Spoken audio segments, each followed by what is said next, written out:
दोस्तों कुछ दिनों पहले हमारे YouTube चैनल पे एक रिक्वेस्ट आई थी कि गुरु जम्बेश्वर यूनिवर्सिटी हिसार हरियाणा में लोकेटेड एक यूनिवर्सिटी है जिसके बारे में complete review according to the admissions 2026 के बताया जाए कि यहाँ पे एडमिशन कैसे हो सकता है, कौन कौन सी ब्रांचेस अवेलेबल है, उसमें कितनी सीट अवेलेबल है और कैसी प्लेसमेंट्स होती हैं, इन सभी चीजों को प्लस कितनी कट ऑफ लास्ट ईयर गई थी ये बताया जाए।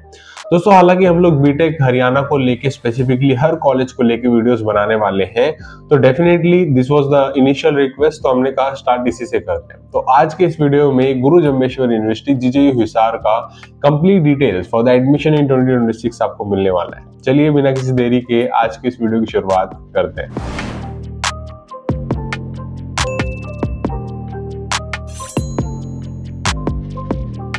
BTech GJU Hisar Haryana complete details 2026। दोस्तों जैसा कि आप जानते हो 2025 के ईयर में हम लोगों ने बहुत ज्यादा डिटेल्स, इनफैक्ट सारी जितनी हो सकती है डिटेल्स आपको शेयर की थी, इंक्लूडिंग कितनी कट ऑफ जा रही है, कौन सी लास्ट डेट्स हैं, काउंसलिंग कब हो रही है, प्लस 1-on-1 काउंसलिंग सपोर्ट और कैरियर गाइडेंस भी प्रोवाइड किया था। That was a game changer for many students जिनको यकीन भी नहीं था कौन से कॉलेज में एडमिशन होना है, उनको अच्छे अच्छे कॉलेजेस में एडमिशन मिल गया था and they are well settled doing their studies ahead for BTech engineering. ठीक है, तो इस साल भी दोस्तों बहुत इंपॉर्टेंट होने वाला है, सारी डिटेल्स आपके साथ शेयर करेंगे। तो अगर आप चैनल पे नए हैं तो प्लीज सब्सक्राइब जरूर कर लीजिएगा। लास्ट ईयर बहुत लोग लास्ट के टाइम में जब काउंसलिंग चल रही थी वो हमारे चैनल पे आए थे and they said we regret a lot because हमने काफी सारी चीजें मिस कर दी।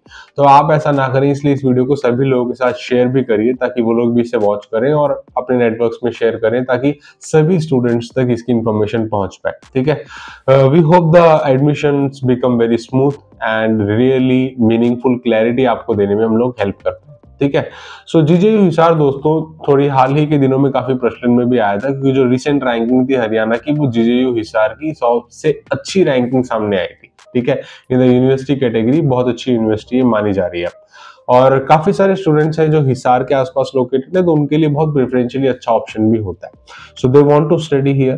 तो अगर आप यहाँ पे स्टडी करना चाहते हो दोस्तों तो मैं आपको सारी डिटेल्स बताता हूँ। पहले जीजेयू हिसार के बारे में थोड़ी बहुत, फिर एक एक कैटेगरी वाइज भी डिस्कशन करेंगे। पहली चीज दोस्तों 1995 में एस्टेब्लिश हुई थी और ये सामने की तरफ आप इसकी इमेज देख रहे हो, ये बेसिकली इनकी जो लाइब्रेरी है फेमस उसकी इमेज है। और आपको यहाँ पे फीस पर एनम एक साल की लगभग 76,000 या आप लगा लो सब कुछ मिला के 75 से 80,000 के आसपास आपकी फीस चार्ज की जाती है एक साल की। ठीक है, गवर्नमेंट यूनिवर्सिटी बहुत ज्यादा फीस नहीं होती है जैसा कि आप जानते हो गवर्नमेंट यूनिवर्सिटीज में। ओके, उसके अलावा ये कुछ इंटेक्स के मैंने इमेजेस यहाँ पे रखे हुए हैं टेंटेटिवली जो इनके इंटेक्स थे, लेकिन मैं अब आपको डिटेल में एक एक इंटेक्स समझाने की कोशिश करता हूँ कि कौन सी ब्रांच से कौन सी कैटेगरी में कितनी सीटें होती हैं। ठीक है, तो वो भी मैं आपको डिटेल में बताने की कोशिश करता हूँ। देखो दोस्तों, बीटेक रेगुलर की सीट्स की बात करें, बीटेक की जब जहां तक बात है 3 तरीके से एडमिशन होता है। ठीक है, हरियाणा में भी और जनरली भी 3 तरीके से एडमिशन होता है। एक तो होता है 12th क्लास करके आते हैं, उनको रेगुलर कैटेगरी में बीटेक में एडमिशन मिलता है। दूसरा होता है जो डायरेक्टली डिप्लोमा करके आते हैं और सेकंड ईयर में एडमिशन लेते हैं, उनको लेटरल एंट्री के थ्रू एडमिशन मिलता है। और तीसरा होता है वर्किंग प्रोफेशनल जो actually kind of part time basis पे करना चाहते हैं, कुछ ना कुछ काम कर रहे हैं और साइड बाय साइड बीटेक करना चाहते हैं, उनके लिए होता है।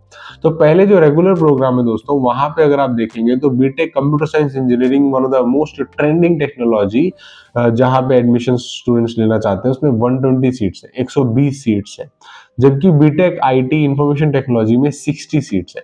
हालांकि आईटी और सीएससी में ज्यादा फर्क नहीं होता है, काफी सारे स्टूडेंट्स आईटी ले लेते हैं, सीएससी नहीं मिलती है। तो उसके अलावा एक और जो बहुत ट्रेंडिंग और अच्छी ब्रांच है वो है AI and ML. AI and ML में भी 120 सीट्स ये लोग ऑफर करते हैं because it has more demand, इसलिए इन सभी ब्रांचेस की सीट्स ज्यादा होती है। जनरली क्या है, स्टूडेंट्स इन तीनों में से कुछ भी मिल जाए तो ले लेते हैं एंड वो डिसीजन कहीं ना कहीं उनका सही भी साबित होता है आने वाले टाइम में।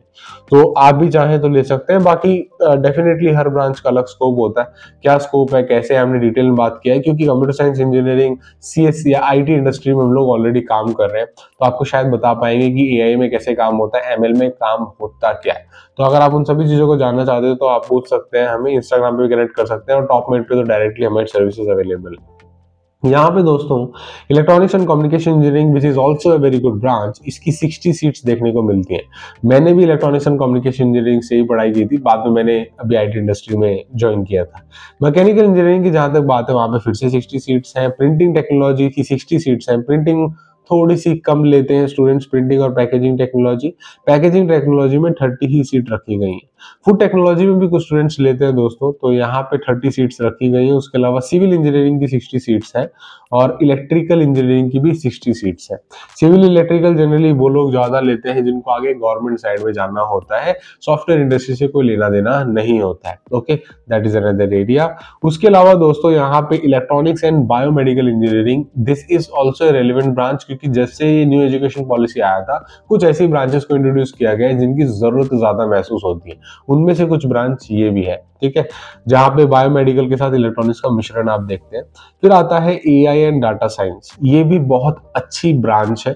और जैसे कि आपको एआई एमएल में करवाई जाती हैं चीजें, यहाँ पे डाटा साइंस से जुड़ी हुई चीजें भी होती हैं, which is actually also very good and relevant in the industry. हम लोग data science space, AI space में ही काम कर रहे हैं, ठीक है। 60 सीट्स यहाँ पे आपको देखने को मिल जाती है। फिर आता है इलेक्ट्रॉनिक्स एंड कंप्यूटर इंजीनियरिंग, जहाँ पे फिर से 60 सीट्स है। सो इन एंड ऑल आप देखिए ये सारी ब्रांचेस ये लोग ऑफर करते हैं, जिसमें से जो लास्ट 3 ब्रांच है ये थोड़ी नई ब्रांचेस हैं, जिनके अभी तक प्लेसमेंट रिकॉर्ड्स नहीं देखने को मिल रहे हैं, बट अच्छी ब्रांच है, कोई इतनी परेशानी वाली बात इसमें नहीं है। ये तो था रेगुलर की इतनी सीटें बची हुई है, क्या कुछ है। उसके अलावा क्या है, बीटेक रेगुलर में हिंदी मीडियम और वर्किंग प्रोफेशनल के लिए देख लेते हैं। अगर कोई हिंदी मीडियम से करना चाहता है तो electronics, communication, mechanical, CSC, IT, ये 4 ब्रांच में आप एडमिशन ले सकते हैं। सभी में 30-30 सीट यहाँ पे अवेलेबल होती है। हिंदी मीडियम में आपकी पढ़ाई चलती है। दूसरी चीज, जो यहाँ पे रेगुलर प्रोग्राम्स हैं वर्किंग प्रोफेशनल के लिए, जैसे कि मैकेनिकल इंजीनियरिंग, सीएससी और इलेक्ट्रिकल इंजीनियरिंग, वहां पे 3 यहाँ पे आपको मिल रहे हैं और इसमें भी 30 सीट आपकी अवेलेबल होती है। इसकी वर्किंग प्रोफेशन के लिए कुछ मिनिमम रिक्वायरमेंट होती है, कुछ नंबर ऑफ होनी चाहिए स्टूडेंट्स, तभी जाके ये लोग इस कोर्स को कंटिन्यू करते हैं। But this is also a good option, काफी लोग इसमें जाते हैं, that is the reason why they are providing this. Okay, so ये तो आपको समझ में आ गया कितनी सीटें हैं जीजेयू हिसार में अगर आप एडमिशन लेना चाहते हैं बीटेक के लिए। अब एडमिशन होगा कैसे? देखो दोस्तों, ये इसकी ऑफिशियल वेबसाइट है जो यहाँ पे आपको नजर आ रही है। एडमिशन होगा आपका जेईई मेन के बेस पे और डायरेक्ट एडमिशन भी होता है। मैं आपको समझाता हूँ डायरेक्ट एडमिशन क्या होता है, लेकिन पहले समझो कि मेजरली आपका एडमिशन मेरिट के बेसिस पे होता है और वो मेरिट ज्यादातर जेईई मेंस की ही होने वाली है, इसलिए जेईई मेन बहुत इंपॉर्टेंट हो जाता है। तो आपके जेईई मेन का एग्जाम लगता है, लेकिन आपको जोशा के थ्रू नहीं आना होता है। यहाँ पे इनकी एचएसटीएस की काउंसलिंग होती है, ठीक, खुद से एचएसटीएस काउंसलिंग करवाता है, तो आपको उस काउंसलिंग में पार्ट लेने के बाद एडमिशन मिलता है, राइट। और फिजिकल काउंसलिंग कॉलेज अपने लेवल पे करवाता है, उसमें एचएसटीएस का भी कुछ हाथ नहीं होता, ठीक है। ये कुछ इंपॉर्टेंट चीजें जो मैंने आपको बताई। और उसके बाद क्या, आपका एडमिशन जो है जून से लेकर सितंबर के बीच में चलता है। जैसे भी होगा हम लोग सारी डिटेल्स देंगे, इतना कि कोई नहीं देता, इतनी डिटेल्स हम लोग शेयर करते हैं। फिर admission purely on the basis of merit ही होने वाला है। एडमिशन आपका मेरिट बेसिस पर ही होगा, ओके, उसमें कोई भी डाउट नहीं है। कई लोग मुझे पूछते हैं कोई जुगाड़ है, कोई डायरेक्ट एडमिशन का सीन है, डायरेक्ट एडमिशन का है, जुगाड़ नहीं है, ठीक है। सो क्रोनोलॉजी समझो दोस्तों, अगर आप एडमिशन लेना चाहते हो, पहले जेईई मेन में अच्छी रैंक लेके आओ।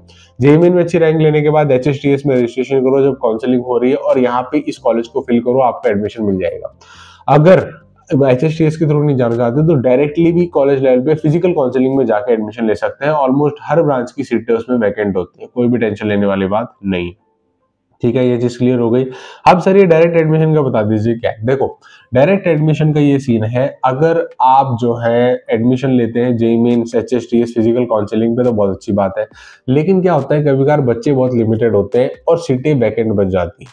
तो ऐसे में यहाँ पे साफ साफ इंडिकेशन है फ्रॉम जेजेयू हिसार कि हम लोग जेईई मेंस का कोई बाउंडेशन नहीं करते। लास्ट टू लास्ट राउंड में भी अगर सीटें खाली रह जाती है तो ये लोग आपके 12th क्लास के मेरिट के बेसिस पे भी एडमिशन देते हैं, यानी कि 12th के नंबरों के बेसिस पे जेजेयू हिसार में एडमिशन होता है अगर कोई जेईई मेन वाला बच्चा नहीं होता लास्ट राउंड तक और सीटें वैकेंट रह जाती है, बिकॉज उनको सीट्स देनी है obviously, right. And JEE mains the preference, अगर जेईई मेंस किसी ने नहीं दिया, रैंक नहीं है, तो कोई दिक्कत वाली बात नहीं होती, 12th बेसिस पे वो लास्ट में देते हैं। लेकिन अगर कोई जेईई मेन वाला आ जाता है तो प्रेफरेंस जेईई मेंस वालों को ही दिया होता है, इसीलिए आप एटलीस्ट एग्जामिनेशन तो दीजिए ही दीजिए, okay, that is a very very to do thing in your list.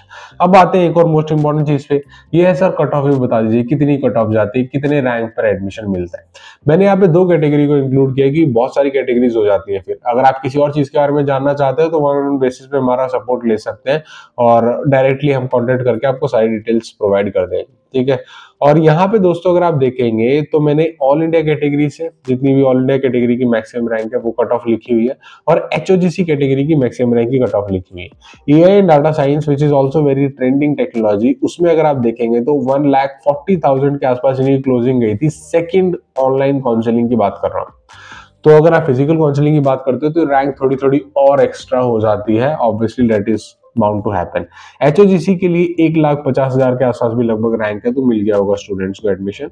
जबकि सिविल इंजीनियरिंग में दोस्तों 2,80,000 was the cut off and approximately 2,80,000 गया था एचओजीसी कैटेगरी के लिए भी।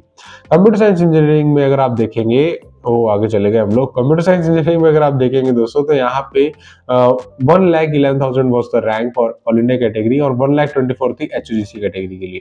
एआईएमएल है फिर से 126 और 138 for एचओजीसी।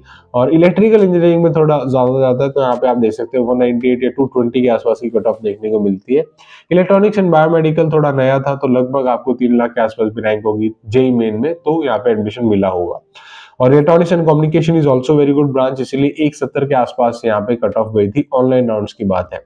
Electronics and computer is also very good, जहां पे एक 56 और 187 के आसपास गई थी एचओजीसी कैटेगरी में आपकी cut off, which is also quite understood. यहाँ पे फूड टेक्नोलॉजी में कम लोग जाते हैं क्योंकि उसकी डिमांड थोड़ी सी कम होती है, तो इसीलिए यहाँ पे लगभग 5 लाख के आसपास भी अगर आपकी जेई रैंक है तो आपको मिल गया होगा एडमिशन। आईटी वेरी डिमांडिंग, इसीलिए यहाँ पे इलेक्ट्रॉनिक्स कम्युनिकेशन की तरह ही 1,60,000 के आसपास यहाँ पे रैंक देखने को मिलती है। मैकेनिकल 260 यानी लगभग 3 लाख जेई मेन की रैंक है, तो भी एडमिशन मिल गया होगा, ज्यादा दिक्कत नहीं आएगी। मैकेनिकल हिंदी की भी कट ऑफ अवेलेबल है जो बहुत ज्यादा है, यानी 10 लाख 11 लाख भी रैंक है, तो मैकेनिकल हिंदी में तो एडमिशन मिल ही गया होगा। सीटें ऑब्वियसली इसमें रह जाती हैं वैकेंट। फिर पैकेजिंग टेक्नोलॉजी और प्रिंटिंग टेक्नोलॉजी में देखोगे तो पैकेजिंग में भी 5.5 लाख लगभग, और प्रिंटिंग में भी 4 लाख जेई मेंस रैंक है, तो भी आपको एडमिशन मिला होगा। तो ये थी आपकी कट ऑफ दोस्तों 2026 की। इससे आपको आइडिया लगा होगा कि कौन सी रैंक से कितनी की रिक्वायरमेंट है। जनरली मैंने अब बताया, अभी कैटेगरी वाइज अलग अलग होगा। आप किसी का जानना चाहते हो तो काउंसलिंग सपोर्ट ले सकते हो, there is no question about it, ठीक है। That was the complete details दोस्तों अबाउट जीजेयू हिसार। इसी तरीके से हम लोग बीटेक हरियाणा को लेके काफी डिटेल वीडियोस बनाने वाले हैं, और आप नए हैं तो प्लीज चैनल को सब्सक्राइब जरूर कर लीजिएगा, या कोई और अच्छा बता रहा है तो उस पर आज भी आप जाके देख सकते हैं। बहुत सारे यूट्यूबर्स आजकल हो रहे हैं, लेकिन एक जो मेजर डिफरेंस आपको हमारे चैनल पे मिलेगा वो ये होगा कि क्योंकि हम लोग इंडस्ट्री में काम कर रहे हैं, हमें एक्चुअली पता है कि आईटी स्पेस में किस चीज की ज्यादा जरूरत है, और कौन लोग आपको खाली सपने दिखा के कुछ ना कुछ बेचने की कोशिश कर रहे हैं। And we have that kind nature as well कि हम लोग जो अच्छा होता है आपके लिए वो ही रेकमेंड करते हैं, सिर्फ कुछ बेचने के लिए ही प्रमोशंस नहीं करते हैं, right. So anyways that is it. अगर आप इस चैनल पे नए हैं तो प्लीज सब्सक्राइब जरूर कर लीजिएगा, वीडियो को लाइक जरूर करिए, it also gives an indication कि आपको वीडियो अच्छी लगी है। और कमेंट आप करेंगे तो हम लोग हर कमेंट को पढ़ के रिप्लाई करते हैं, जैसा मैंने आपको बताया। So that is also will be very very good for all of us, ठीक है। सो वीडियो देखने के लिए बहुत बहुत शुक्रिया दोस्तों। इसी तरीके से अगर आप देखना चाहते हो कि फिजिकल काउंसलिंग कैसी होती है हरियाणा में, तो उसके ऊपर मैंने ऑलरेडी डिटेल वीडियो बनाया हुआ है, जो स्क्रीन पे हो रहे हो देख रहे हो, उसे भी क्लिक करके देखिएगा। Thank you so much for watching. जय हिंद, वंदे मातरम।